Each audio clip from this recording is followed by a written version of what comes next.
It's time for this week's episode of Brandon Sports Talk, featuring in-depth interviews from those who are trending in the world of athletics. And now, here's the host of Brandon Sports Talk, Brandon Pate.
Welcome back to Brandon Sports Talk. In today's episode, I have the privilege and honor of interviewing the Oregon Ducks assistant women's golf coach, Monica Vaughn. How are you doing today? I'm good. Thanks, Brandon. Thanks for having me. Thank you.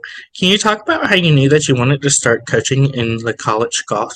So I didn't know that that's what I wanted to do for sure, but Derek Radley, the head coach, he actually reached out to me when he got the job as the head coach. And it was always a little bit in the back of my mind, a great experience when I was at ASU with my coaches.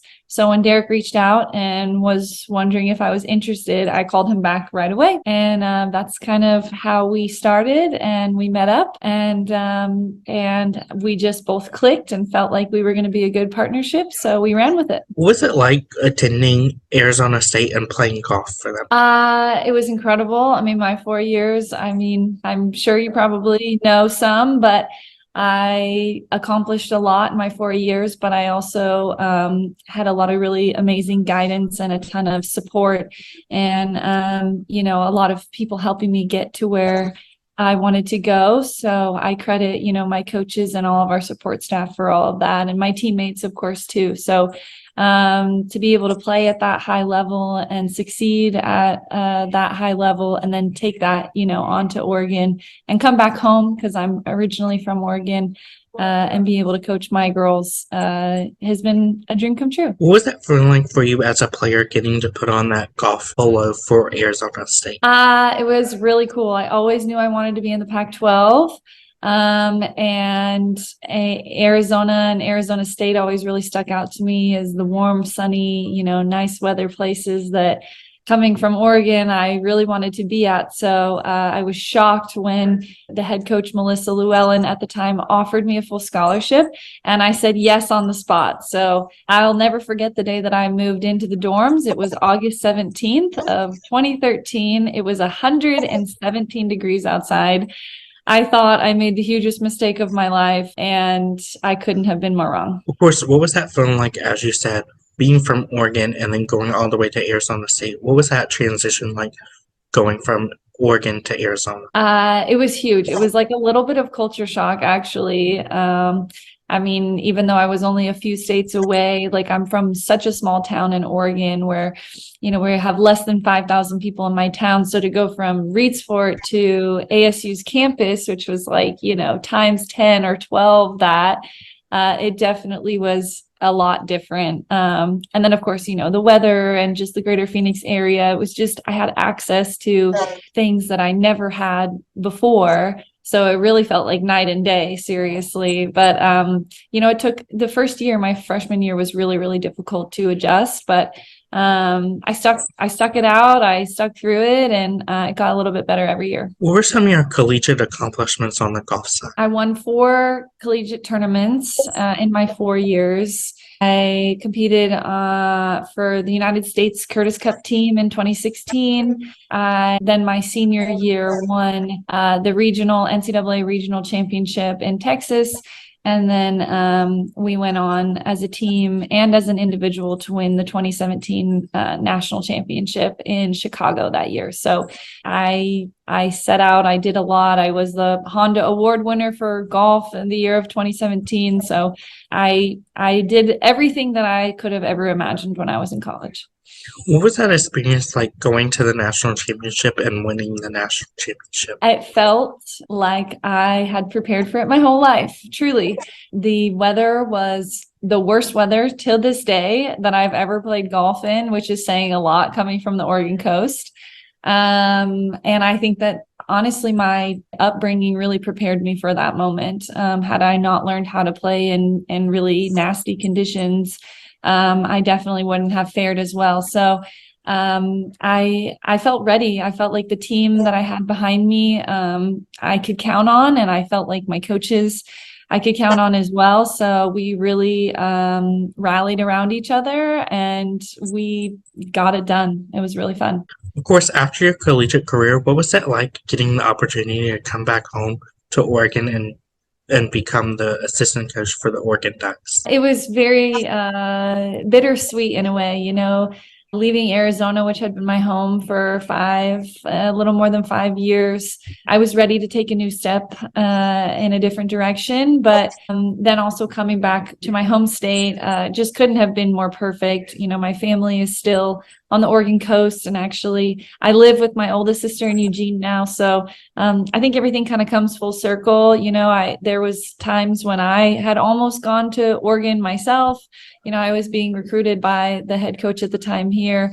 And so it's just kind of funny now that I'm back here and I'm, in their offices, and it's just silly how that all works out. But yeah, I loved my time in Arizona. I love it as a state. I loved ASU. And now it's really cool to be coaching in the Pac-12 alongside my former coaches. We see each other a lot, so it's fun. How's that been like, obviously having your family and friends so close to you now and getting to see you become an assistant coach? It's so cool.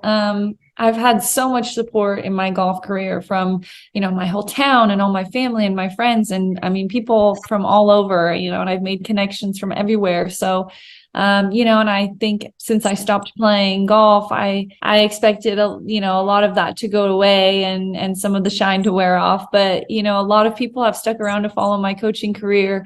And, I get really sweet messages all the time from people, from all over congratulating us on, our year last year and wishing us luck, and people are following along. So it's nice to know that, I hope that I'm still making an impact at this level, and people notice and people care. How does that feel like when you get to put on that Oregon Ducks gear and get to represent your home area? Again, it's awesome to be in the Pac-12, to be coaching alongside, Derek Radley, and learn from him, who he's been an incredible resource. But, I feel like I have so much support from my work family, and Eugene has been a great place to live. So being able to represent the Pac-12 and represent the Oregon Ducks and do what I've done I feel very fortunate. I'm very, very grateful to the University of Oregon for the opportunity. What does a typical golf match look like as an assistant coach for the Oregon Ducks? Yeah, so I mean, it's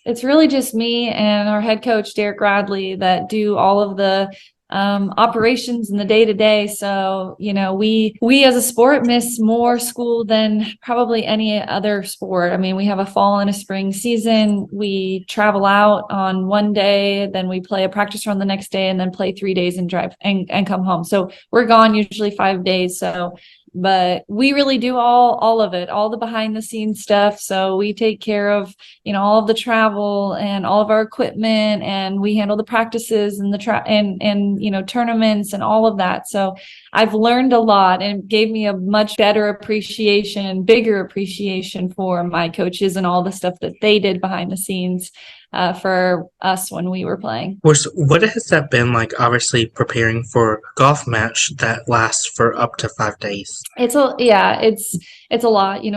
I feel bad for our girls at times because they miss so much school, and it's a lot. It's a lot of workload. It's a lot of stress on their plates to juggle all of this. So there's a lot that goes into us traveling. Luckily we're a small team, so we're only 7 or 8 girls at the time. We have 8 on the team now. So when we travel with 5 players. So there's 7 of us that travel, but the first couple of years, I'll be honest, as a never having been a coach before, I had a big learning curve to get past. But I feel like Derek and I have a really good system now, so it doesn't seem like it's too much hassle. Can you talk about, of course, the culture that you've helped build for the Oregon Ducks? Yeah, so when Derek and I first got here, we were ranked 54th in the country. We sat down with all the girls individually at the beginning of that year. That was in the fall of 2018.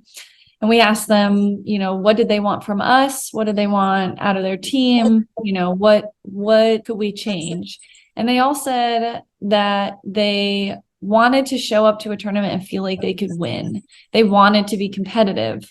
So that spurred us to really rework in our minds, what does that look like for this team? And that meant, getting us in the best tournaments that we possibly could. And that meant, changing equipment where we needed to. And that meant, strategy and course management and teaching them things that high level players and coaches think of. And so they really bought in. I mean, we had a couple, we inherited that team. And so it's always tricky when you come in as a new coaching staff, and you have to, earn the respect of your players. But they really, really bought into what we were trying to do. And we had high expectations of them from the start. And by the end of that year, we went from 54 to 24. And then the next year it was 24 to 13, I think. And then the next year it was like 13 to 10. And then last year, obviously, we went from about 10 to we finished second. So we had just a ton of investment from our players.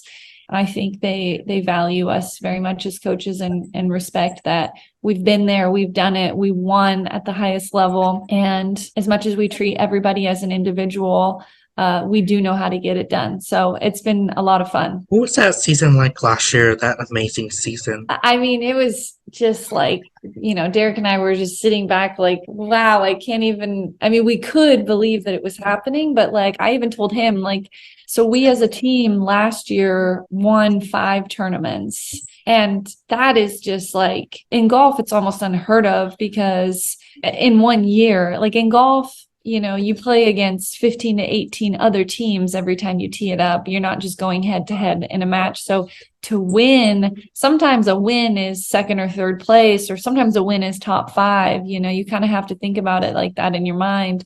But for us to actually go out and beat every team in the field 5 times, like, I don't even think in my 4 years at Arizona State, we won 5 tournaments. So we did that in 1 year at Oregon. And it was so cool. The girls it had such a vibe. They were really meshing with each other. The chemistry was incredible. I felt like we had great leadership in our senior Heather Lynn, and we just had a ton of talent, and everybody, all the wheels were starting to move and turn, in the same direction at the same time. And that's really all you can ask for when it comes down to the last week of May. So it was wild. It was super cool. Of course, as you talked about that, what is that like competing all the way up until May? We had said all year, May 24th. That was the date. Like, that's where we wanted to get to. And so, it started early with our very first tournament in the fall. We won, and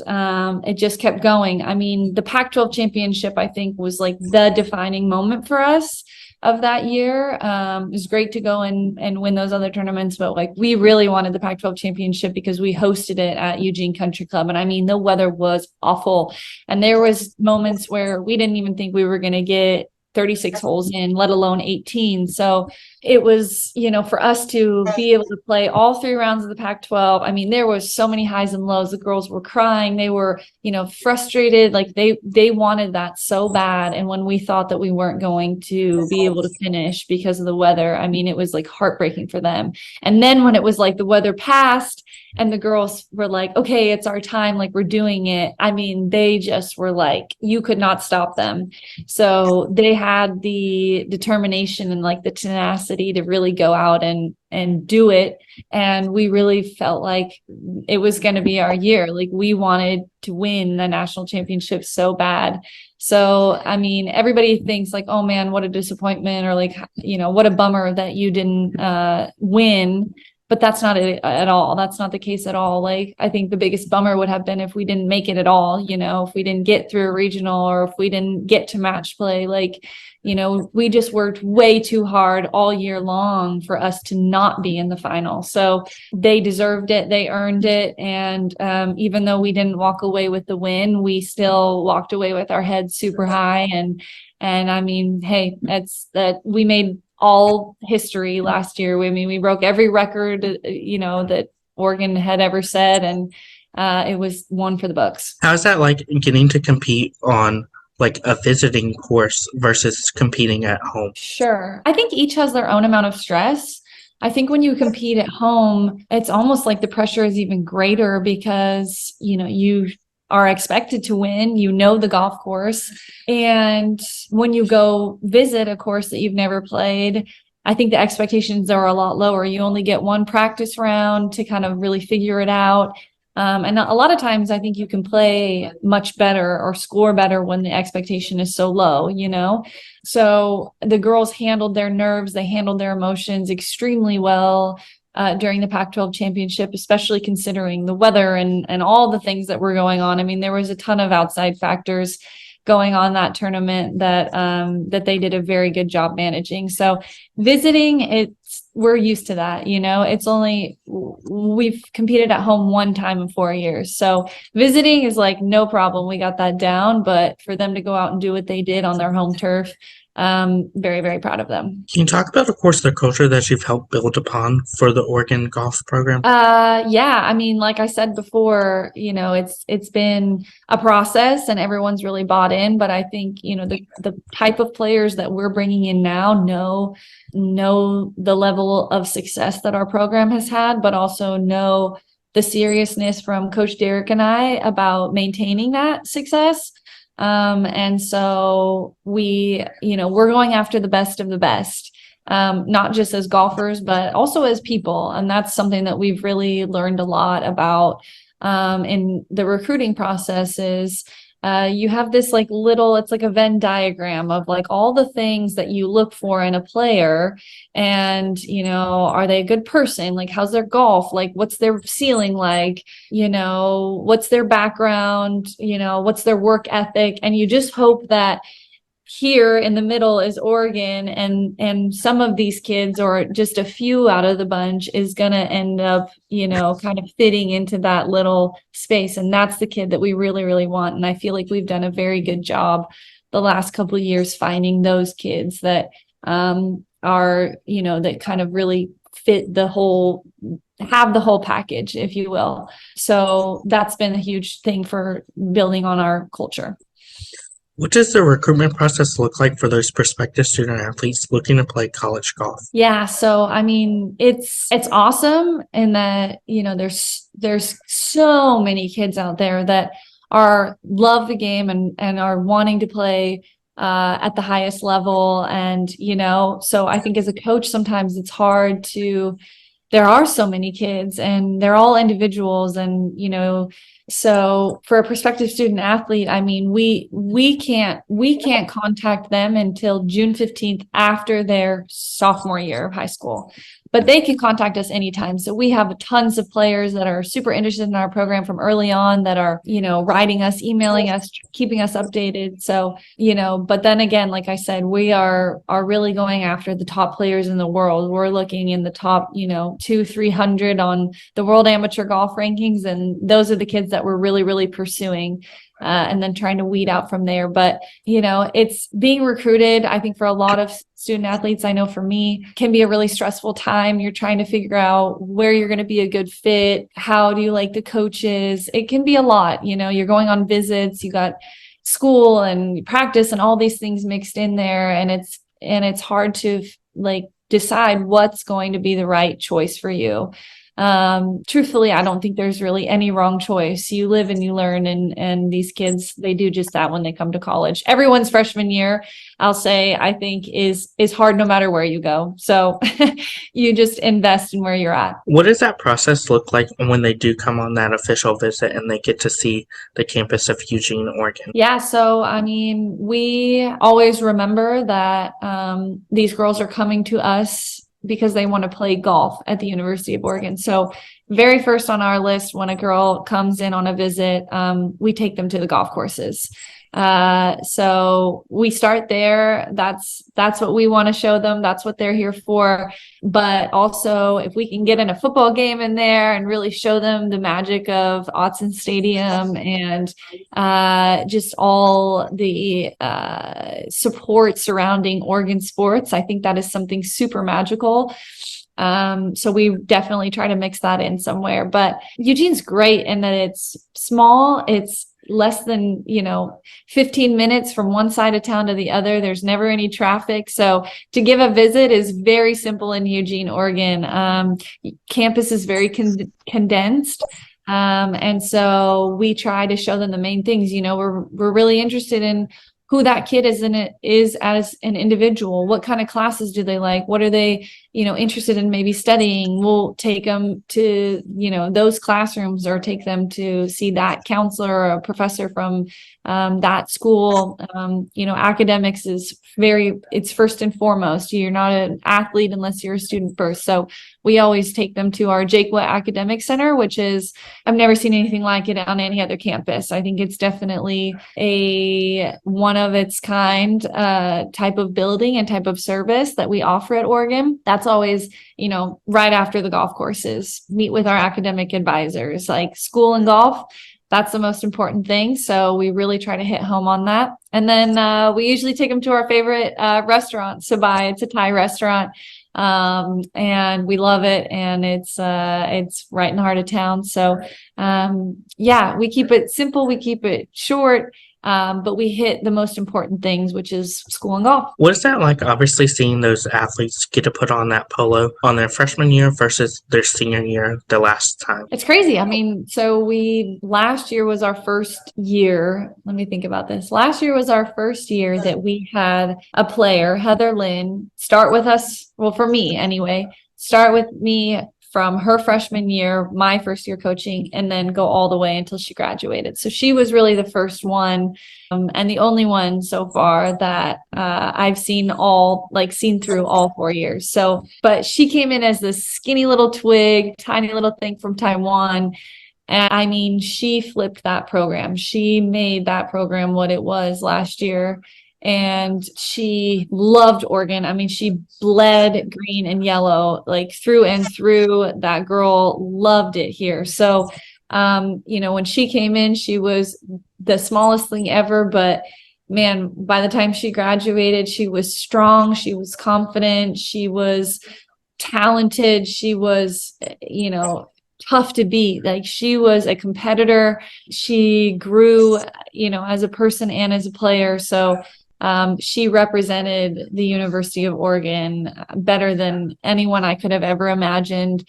And we are forever, forever grateful for Heather Lynn coming in and putting on that Oregon polo and graduating with it as well. So How's that like, obviously seeing those players go on to play for Oregon and then go on to the professional level? That's the goal. I mean, that's the dream. That's the type of player that we're recruiting, is the type of player that wants to go play professional and has the drive and desire to go do that. So to see them then leave and pursue their dreams is, I think, every coach's wish.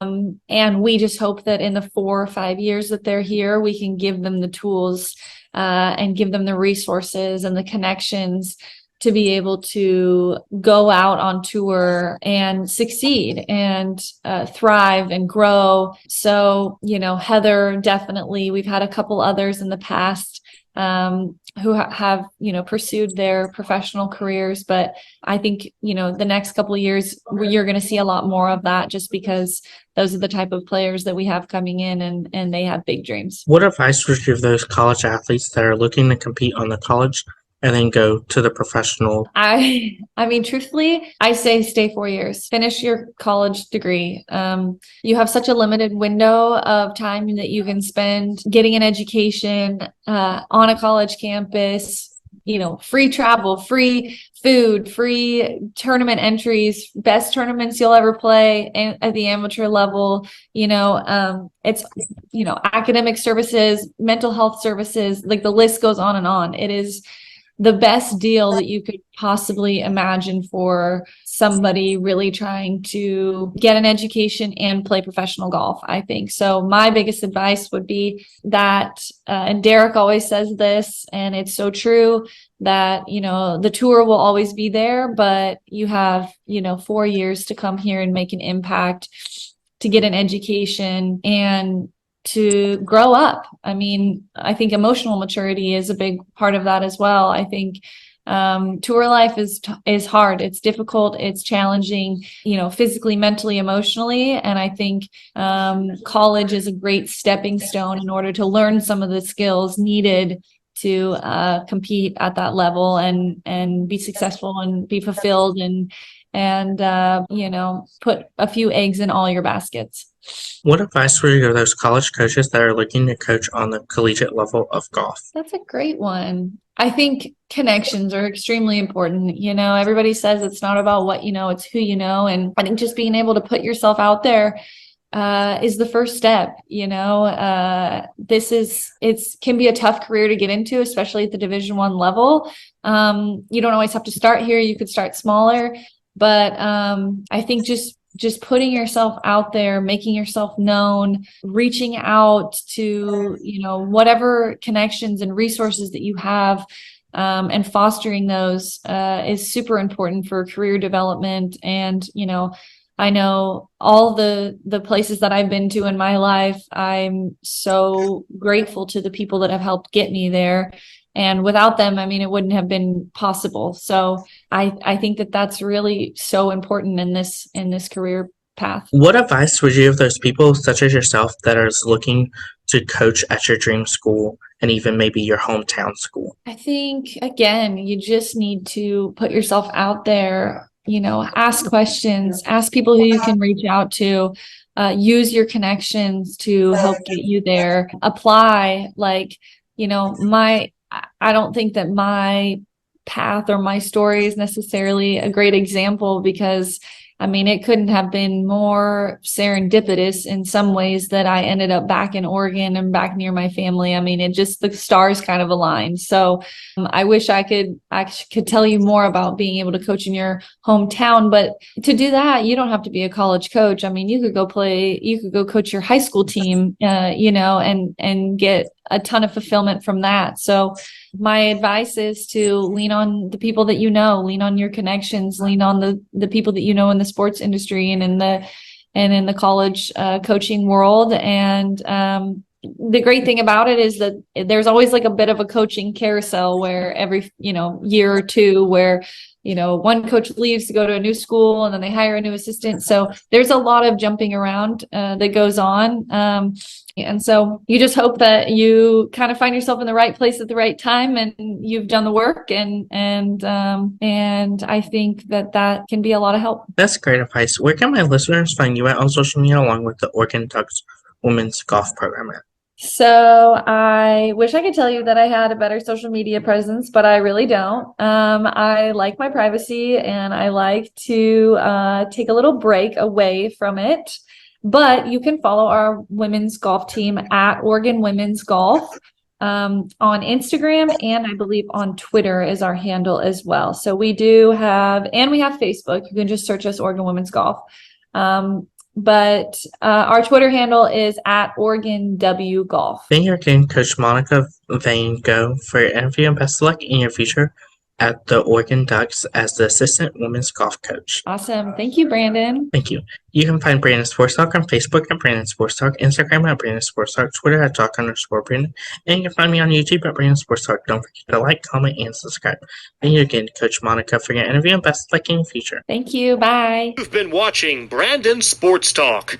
Please feel free to like, share, and subscribe to Brandon Sports Talk on social media and on YouTube.